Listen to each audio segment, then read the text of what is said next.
This episode is brought to you by Fortis Mentis Psychiatry, where Black and Brown girls can find individual therapy, mindfulness and meditation coaching, medication management, and case management. To learn more, go to fortismentispsychiatry.com/safe place.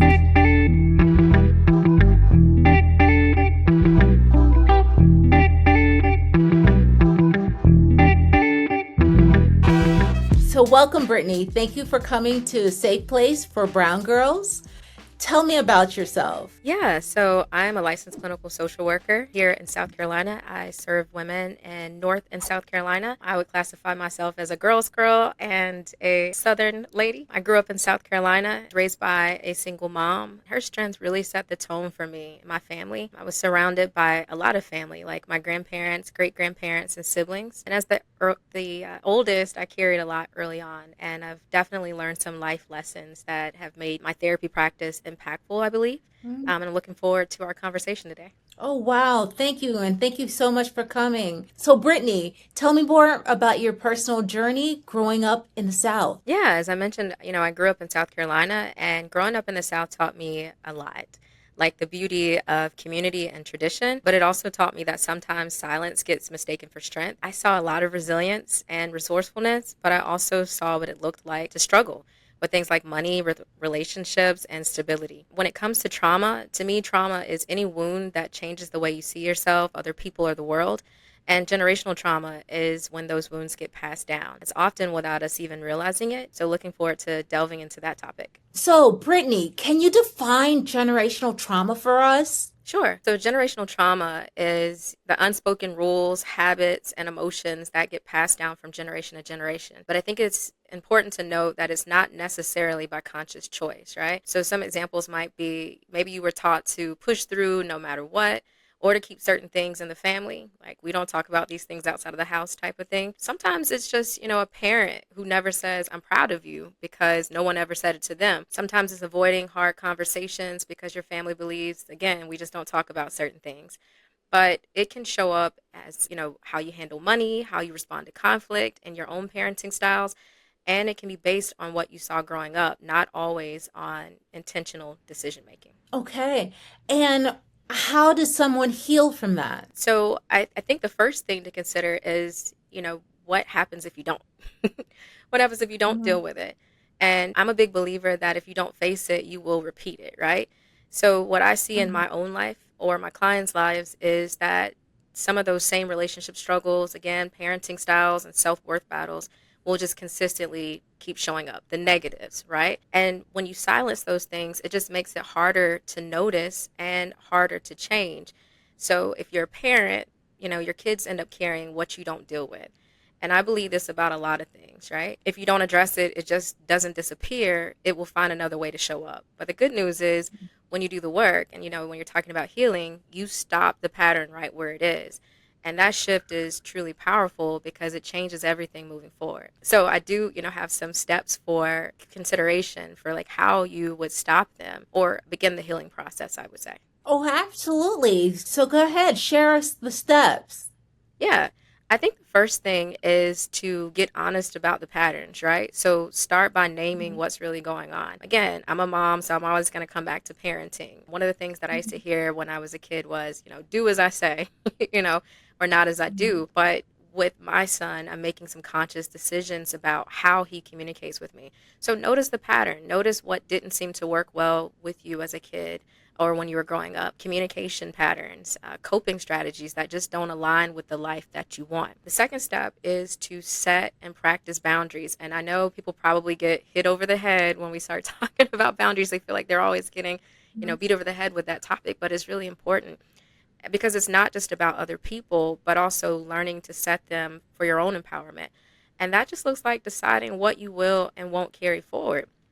If you don't deal with it, again, it's going to eventually catch up to you and deal with you. And the last practical step is to do that consistently. So sometimes what I see with clients, and I'm guilty of this too, is I'll set a new tone or maybe it's a new boundary, but then I'll grow fatigued because maybe I'm facing resistance or putting it into place is more difficult than I imagined.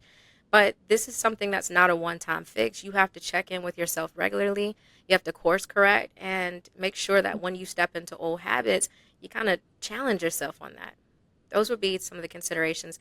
And of course, talking practitioner to practitioner therapy, because it's going to help you identify blind spots. It's going to help you process what you carry and get the tools, to actually live the changes that you want to make.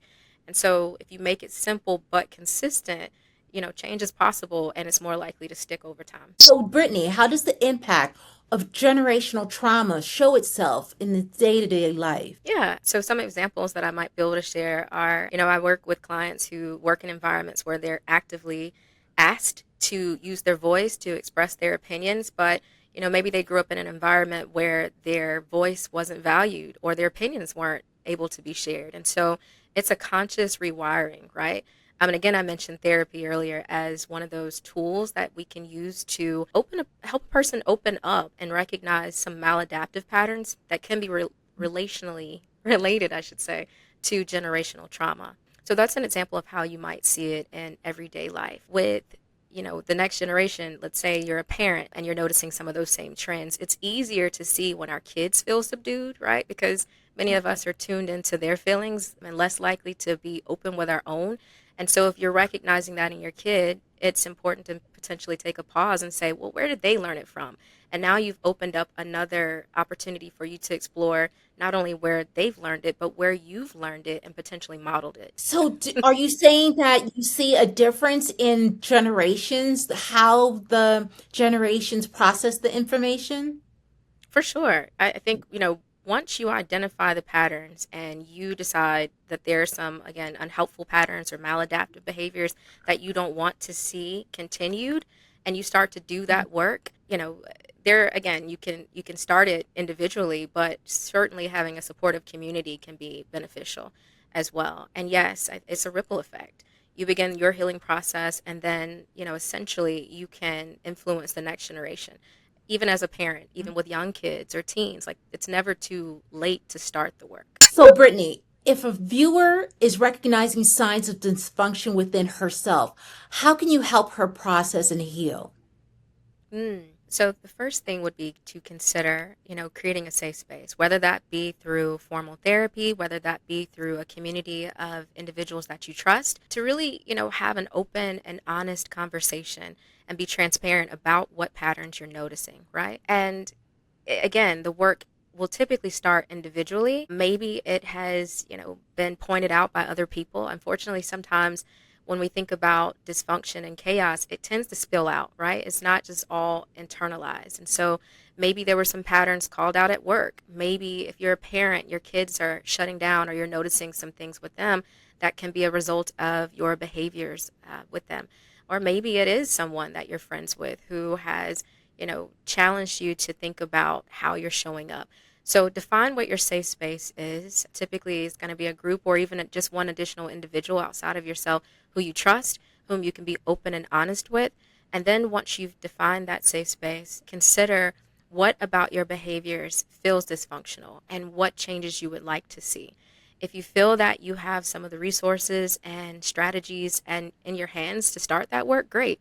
But if not, I would highly encourage therapy, right? Because it will again help you identify the blind spots, help you consider what you're not able to see, and give you some proactive skills and strategies to start the process of healing. And what do you think about community or finding a safe space within social media? Ooh, that's a good one. I'm a big proponent of community, and community doesn't have to be huge, right? Like, doesn't have to be millions of people. Social media, there's certainly some pros and cons to it. So I will say be very cognizant of the information that you are allowing into your space because some can be very uplifting and empowering. But if it's causing you to have any anxiety, consider that as well. I think it's a great tool to pick up additional information as far as learning strategies and open up your eyes, expand your horizons. But again, I would just say be cautious with what information you're intaking. So, Brittany, how does a viewer change when friends and family around them are not supportive of their change? That's a really tough question. And I would say, like anything, when we consider change, sometimes we have to change our environments. And that's an unfortunate part sometimes because those environments can be inclusive of people whom we've grown, amazing attachments to, or as you said, they are our friends and family. But everyone is not going to necessarily be receptive of the changes that you're making. And so when we talk about boundaries, the part that we leave out sometimes is how difficult it is to not only put them in place, but to maintain them. And the reason is because the folks who may not be in support will push and pull on our heartstrings, right? They're used to seeing us be a certain way or show up in a certain light. And so when we change, that can throw them off. It is an unfortunate casualty situation at times. So again, creating those safe spaces, even in recognizing that the safe spaces and people who are in them may not look like what you've become accustomed to. I would say that, at the end of the day, your change, your progress isn't, again, I know this is cliche, but it's not selfish. In some ways, it's a form of self preservation. And in order to get to the destination that you are desiring, you have to make the changes. For a brown girl trying to make the change and not pass it on to the next generation, what's your final piece of advice? I would say that when it comes to breaking generational cycles, stopping the generational trauma, the biggest thing would be to not expect perfection in the process, right? Again, I know we hear this a lot. It's progress and not perfection to some degree. And so if you see yourself slipping into old habits, try not to beat yourself up. This is not an easy process. Again, setting boundaries, identifying your patterns, it requires really introspective work.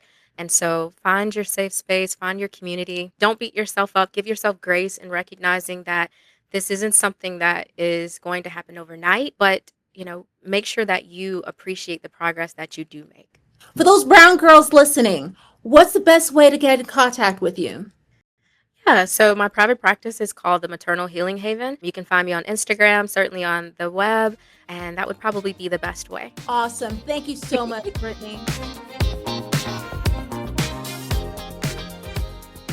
Thank you so much, Brittany, for sharing your truth, your history, and your heart with us today. Breaking generational trauma isn't easy, but conversations like this remind us that it's possible and necessary for ourselves and for our children and for every woman who has come after us. If you'd like to connect with Brittany and follow her work, check the show notes. We've dropped all her links there so you can keep up with her journey and share your own stories of healing too. And sis, listen.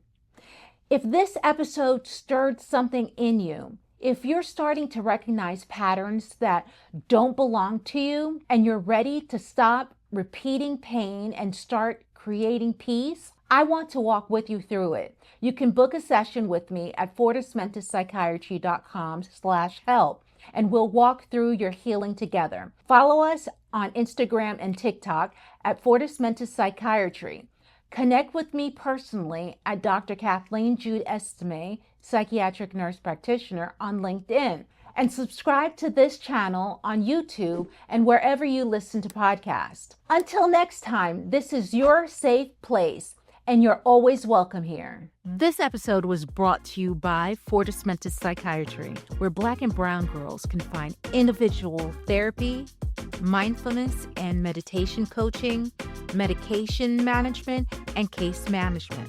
To learn more, go to fortismentespsychiatry.com/safe place.